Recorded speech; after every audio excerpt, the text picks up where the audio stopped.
Assalamualaikum warahmatullahi wabarakatuh. Saya Rangga Ananda dari kelas 12 IPA ingin menjelaskan tentang deskriptif teks. Deskriptif teks sesuai dengan namanya yaitu deskriptif diambil dari kata deskrip. Pengertian deskrip dikutip dari Macmillan Dictionary is to give details about what someone on something is like.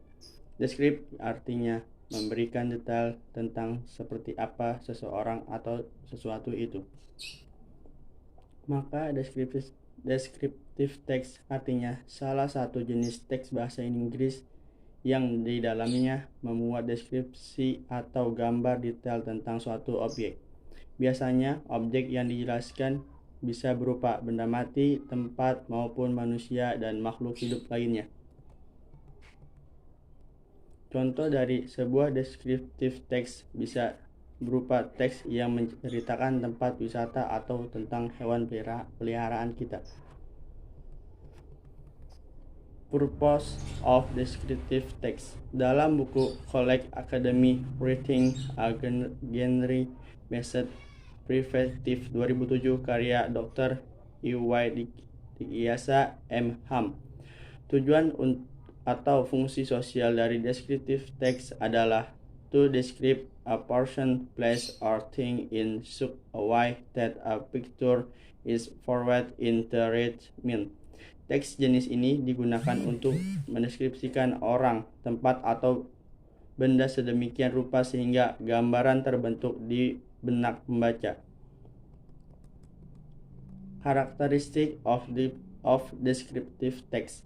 Ada beberapa karakteristik yang perlu diperhatikan dalam penulisan deskriptif teks. Yang pertama, simple present. Ketika mendeskripsikan suatu hal, biasanya kalimatnya tidak terikat dengan referensi waktu. Maka tensi yang digunakan adalah simple present tense, yaitu tense yang menggunakan kata kerja bentuk pertama atau V1. Yang kedua, nouns dan noun phrases. Ketika mendeskripsikan suatu hal, umumnya akan ada noun atau kata benda dan noun phrase atau phrase kata benda. Kata benda umumnya terdiri satu kata, sedangkan noun phrase merupakan kata benda beserta modifiernya.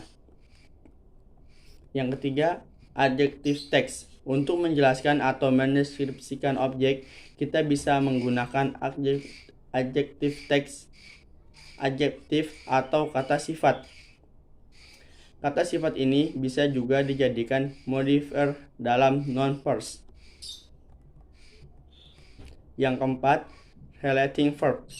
Relating verb atau copula adalah kata yang diposisikan untuk menjadi kata kerja dan berfungsi menghubungkan antara subjek dan penjelasan mengenai subjek tersebut. Contoh relating verb yang biasa digunakan ialah is, are, have, has, some, appear, mean, become, dan lain-lain. Action verb. Action verb merupakan verb yang menunjukkan tindakan. Biasanya verb jenis ini digunakan ketika mendeskripsikan benda hidup. Contoh action verb adalah run, walk, see, listen, eat, and lain-lain. Yang keenam, adverbials. Adverbial merupakan kata atau phrase yang menerangkan verb. Biasanya adverbial digunakan ketika objek yang dideskripsikan adalah benda hidup. Structure of descriptive text. Pada descriptive text, bagian yang perlu ditulis adalah yang pertama, identification. Paragraf awal dari descriptive text adalah identification yang tujuannya untuk mengidentifikasi objek yang dibahas.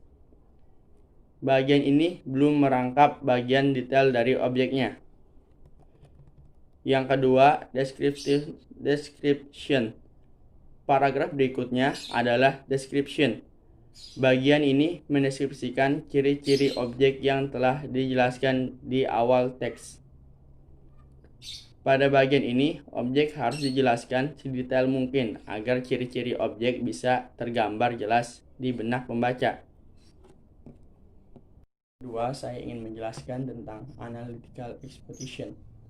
Dalam definisi bahasa Inggris, analytical exposition adalah a text that elaborates the word idea about the phenomenon surrounding its social function is to pursue the read that the idea is an important matter. Jika diartikan dalam bahasa Indonesia, teks ini merupakan sebuah tulisan yang menunjukkan opini penulis mengenai hal-hal mereka pedulikan atau yang sedang terjadi di sekitarnya. Misalnya seperti kejadian, benda, atau tempat. Fungsi dari tulisan ini adalah meyakini para pembaca bahwa topik yang diutarakan merupakan hal penting yang dapat diperdebatkan atau dibahas bersama-sama.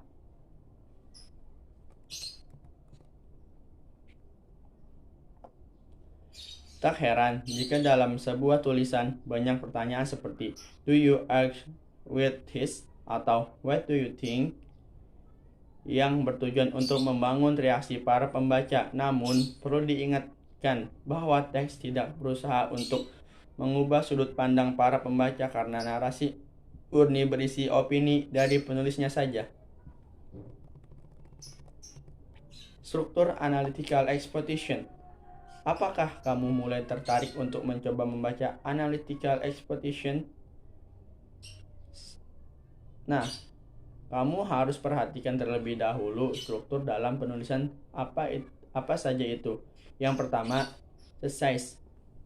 Awal mula untuk menulis analytical exposition adalah dengan bagian thesis. Bagian ini merupakan topik utama yang ingin kamu utarakan. Kamu juga bisa menulis berbagai alasan yang melatar belakangi permasalahannya. Thesis selalu mulai dari paragraf pertama dan tanpa tesis yang jelas. Sebuah opini akan terbaca kurang kuat. Kamu tidak bisa mengubah atau melewati bagian ini. Yang kedua, argumen. Bagian argumen adalah bagian di mana seorang penulis akan bebas mengekspresikan pendapat mengenai topik yang dibahas. Biasanya sebuah analytical exposition memiliki lebih dari satu argumen atau pendapat. Hal ini bertujuan agar lebih meyakini pembaca bahwa topik yang dibicarakan amatlah penting dan perlu ditilik lebih lanjut. Pastikan agar argumenmu juga nyambung dengan paragraf-paragraf sebelumnya atau bagian tesis. Hindari untuk menulis opini yang terlalu luas dan akan membuat argumen melenceng dari topik yang dibahas. Yang ketiga, reiteration conclusion. Penutup analytical exposition merupakan conclusion atau reiteration. Paragraf ini berisi mengenai penegasan kembali posisi dan pendapat penulis terhadap topik. Selain itu, paragraf terakhir ini juga bisa berisi kesimpulan dan argumen yang kamu tulis di atas. Hal ini juga bisa bertujuan untuk memudahkan pembaca dalam memahami isi dari opini yang sudah kamu tulis.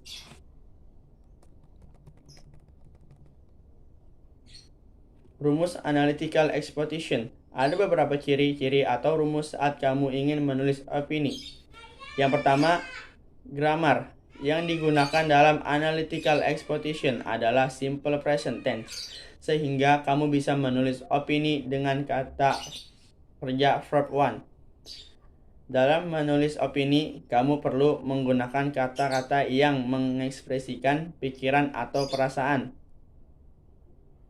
Misalnya expression felt, know, realize, sense, think, dan lainnya. Hal ini bertujuan agar tulisanmu menjadi lebih personal dan pembaca akan merasakan tulisan yang lebih emosional karena kedekatan penulis dengan topik yang ditulismu.